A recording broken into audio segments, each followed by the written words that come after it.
Good afternoon mga parikoy. Yan, katapos na ng bagyong Christine. Yan, bakbakan na naman tayo para sa next na buhos natin. Kung titinan nyo yung kabilang building, ayan, sa loob lang ng ilang buwan, ayan, halos kapantay na namin yung building na to. So ibubuhusan namin ngayon ay pang-5 na. So isang buhos na lang ay pantay na kami nito. So bakbakan na naman.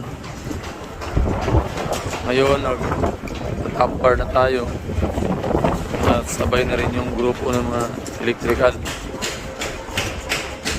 Tuloy-tuloy lang yung tower crane, pag-aangat ng mga bakal para sa mga top bar natin.